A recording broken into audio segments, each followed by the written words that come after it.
आज लोकसभा में मोदी सरकार के दूसरे कार्यकाल का पहला अविश्वास प्रस्ताव आना है। 3 दिन तक चलने वाली इस बहस पर गुरुवार को प्रधानमंत्री मोदी शाम 4 बजे जवाब देंगे। कांग्रेस नेता राहुल गांधी की संसद सदस्यता बहाल होने के बाद आज सबकी नजर राहुल गांधी पर होगी कि वो संसद में क्या कुछ बोलते हैं। माना जा रहा है कि कांग्रेस राहुल गांधी को मुख्य वक्ता के रूप में आगे रखेगी और विपक्षी गठबंधन इंडिया की तरफ से चर्चा की शुरुआत दोपहर 12 बजे राहुल गांधी करेंगे। वहीं इस चर्चा के दौरान बीजेपी की ओर से निशिकांत दुबे अविश्वास प्रस्ताव के विरोध में चर्चा की शुरुआत करेंगे। बीजेपी की ओर से 20 स्पीकर होंगे, जिनमें 5 मंत्री भी शामिल होंगे। गृह मंत्री अमित शाह होंगे, निर्मला सीतारमण, स्मृति ईरानी, ज्योतिरादित्य सिंधिया, किरण रिजिजू वो बात रखेंगे अपनी।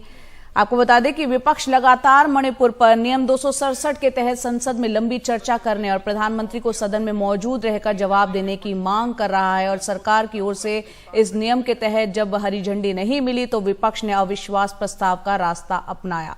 अब इसके जरिए प्रधानमंत्री को चर्चा के बाद सदन में जवाब देना होगा, जो प्रधानमंत्री गुरुवार को देंगे।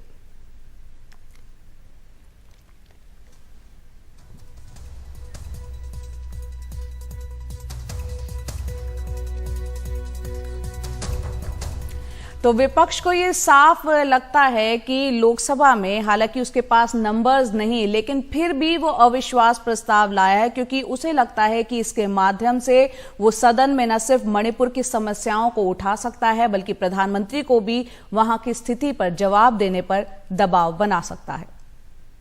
I think we look forward to what Rahul Gandhi ji has to say. He has visited Manipur.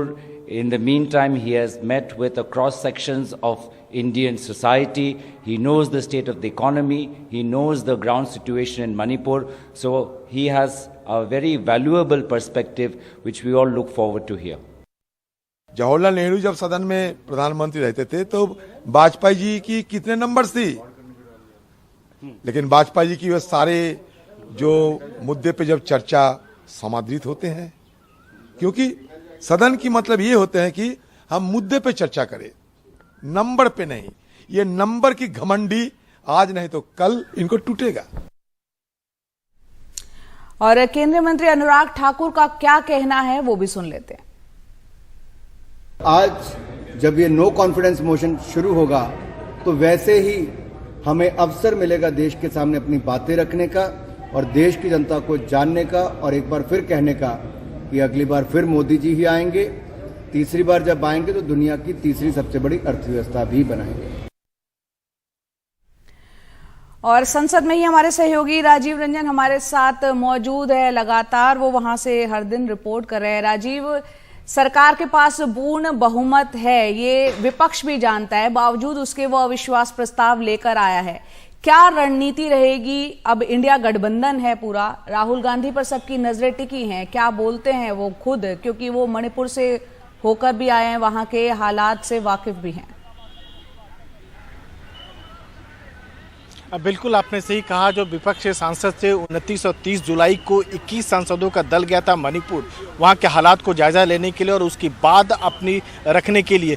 विपक्ष पहले ही साफ कर चुका है कि वो राज्यसभा में नियम 267 के तहत और लोकसभा में कार्य स्थगन प्रस्ताव पेश कर रहा था ताकि प्रधानमंत्री मणिपुर के मुद्दे को लेकर बोले।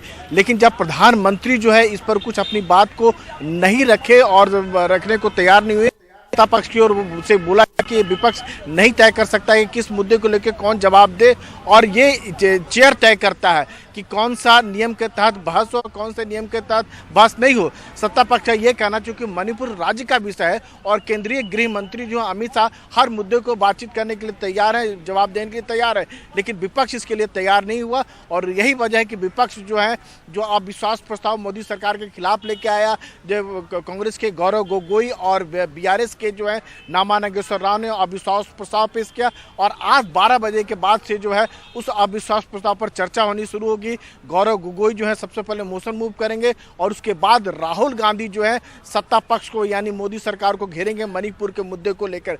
विपक्ष की पूरी कोशिश रहेगी मणिपुर के मुद्दे को लेकर ही फोकस करने को और ये जतलाने की कि वहाँ के हालात बहुत खराब हैं।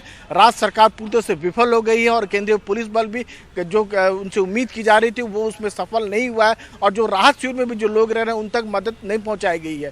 तो एक देखने वाली दिलचस्प बात होगी कि विपक्ष जो है कैसे सरकार को घेर पाता है। हालांकि नंबर गेम का तो कोई सवाल ही नहीं उठता। करीब ढाई गुना अधिक मेंबर हैं सत्ता पक्ष के पास। तो विपक्ष का साफ तौर पर कहना है कि वो नंबर के जरिए नहीं बल्कि मुद्दों के आधार पर सरकार को घेरेंगे और नरेंद्र मोदी सदन में आएंगे, लोकसभा में आएंगे और उनकी बातों का जवाब देंगे और यही उनके लिए सबसे बड़ी जीत होगी।